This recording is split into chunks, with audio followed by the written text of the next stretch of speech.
बात अगर बदले की करें तो मोसाद का नाम सबसे पहले आता है। मोसाद जहां अपने दुश्मनों को घर में घुसकर मारने के लिए जानी जाती है, इजराइल के ऊपर हुए हमले के बाद चारों तरफ से घिरती हुई नजर आ रही है। वहीं प्रधानमंत्री बेंजामिन नेतन्याहू के पूर्व राष्ट्रीय सुरक्षा सलाहकार याकोव एडमिरल ने भी कहा कि इस हमले से साबित होता है कि खुफिया तंत्र गाजा में ढंग से काम नहीं कर पा रहा है। आज इजराइल और फिलिस्तीन की जंग दुनिया से छिपी नहीं है। दोनों ही देश एक दूसरे पर अंधाधुंध हमले कर रहे हैं और इन हमलों में दोनों देशों के 1000 से ज्यादा लोग अपनी जान गंवा चुके हैं। महिलाओं के साथ बर्बरता की जा रही है और लोग अपने ही घरों में कैद हो गए हैं। इजराइल और फिलिस्तीन की ये जंग सैकड़ों साल पुरानी है और हमलों के इसी इतिहास में से एक घटना है ऑपरेशन राथ ऑफ गॉड, यानी भगवान का कहर, जिसे दुनिया का सबसे खतरनाक ऑपरेशन माना जाता है। सन 1980 से लेकर 90 के दशक तक फिलिस्तीन समर्थक चरमपंथियों के घर एक गुलदस्ता आता, एक नोट के साथ, जिसमें लिखा रहता, हम न भूलते हैं न माफ करते हैं। उसके कुछ ही दिन बाद उस घर में एक आदमी की हत्या कर दी जाती। ये कहानी शुरू होती है 1972 के म्यूनिख ओलंपिक से। जर्मनी में ओलंपिक की तैयारियां जोर शोर से चल रही थी। देश विदेश के खिलाड़ी इस ओलंपिक में हिस्सा लेने पहुंचे थे। सब लोग टकटकी लगाए अपनी निगाहें टीवी पर गड़ाए हुए थे, मगर फिर अचानक वहां एक ऐसी घटना घटती है जो सबको हैरानी में डाल देती है। ब्लैक सितंबर, जो कि फिलिस्तीन का एक चरमपंथी संगठन था, वो 11 इजरायली खिलाड़ियों को बंदी बना लेता है। इस गुट ने सबसे पहले तो इजरायली दल के कुछ लोगों को मौत के घाट उतारा। उसके बाद बचे इजरायली लोगों को छोड़ने के बदले 200 फिलिस्तीनी कैदियों की रिहाई की मांग कर डाली। उस वक्त इजराइल की पहली महिला प्रधानमंत्री गोल्डा मीर से कांटेक्ट किया गया था। जाहिर तौर पर उनके सामने बड़ी समस्या खड़ी हो गई थी, मगर गोल्डा ने सख्ती से जर्मनी को जवाब देते हुए कहा कि इजराइल आतंकियों की मांग नहीं मानता, चाहे कोई कीमत चुकानी पड़े। इसी दौरान बंदी बनाए गए इजरायलियों को लेकर ब्लैक सितंबर के लोग एयरपोर्ट पहुंचते हैं और एक रेस्क्यू ऑपरेशन करने की कोशिश करते हैं। इसके बाद टीवी पर एक न्यूज़ दिखाई जाती है जहां खिलाड़ियों को सही सलामत बचा लेने की बात कही गई होती है। गोल्डा चैन की सांस लेती हैं, मगर यह खबर बस एक अफवाह भर थी। असल में बंदी बनाए गए सारे खिलाड़ियों को मौत के घाट उतारा जा चुका था। 5 चरमपंथी भी अपनी जान गंवा चुके थे, मगर 3 को गिरफ्तार कर लिया गया था। इजराइल की आम जनता के बीच बदले की आग धधक रही थी।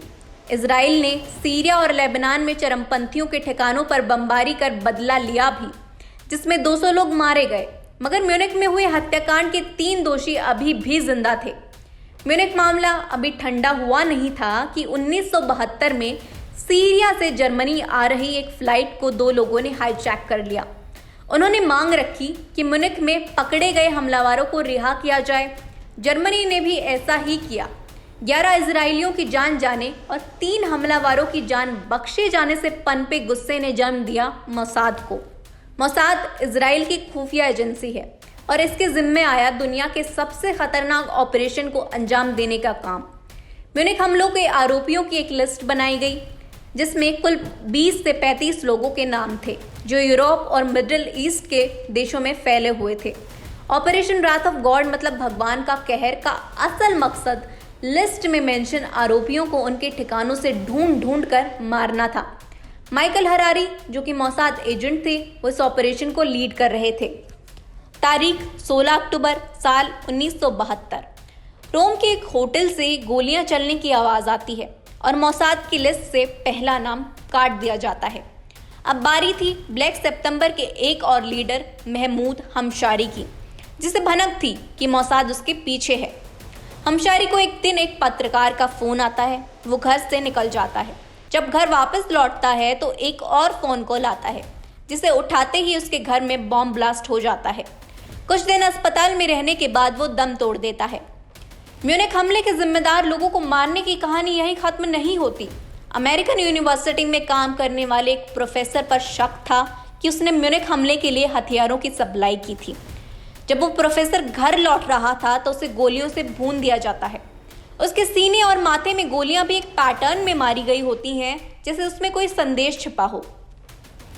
अखबार में मरने वालों के शोक संदेश छापे जाते। यह भी डराने का एक अनोखा तरीका था। इससे हमले के अगले जिम्मेदार इंसान को पता लगता कि अगली बारी उसकी भी हो सकती है। इसके बाद मोसाद ने एक और ऑपरेशन कंडक्ट किया जिसका नाम रखा ऑपरेशन स्प्रिंग ऑफ यूथ। इस कदर हत्याओं ने मोसाद की लिस्ट में शामिल लोगों की रातों की नींद उड़ा रखी थी। इसी वजह से लिस्ट में शामिल 3 लोगों ने खुद को लेबनान के एक घर में कैद कर लिया, मगर मोसाद ने इनका भी इंतजाम कर रखा था। इजरायली स्पेशल फोर्स के कुछ कमांडो लेबनान तट पर पहुंचे। मोसाद के एजेंट्स भी वहां पूरी तैयारी के साथ उनसे मिले। उसके बाद आम लोगों का भेष बनाकर लिस्ट में शामिल लोगों के ठिकानों पर पहुंच गए।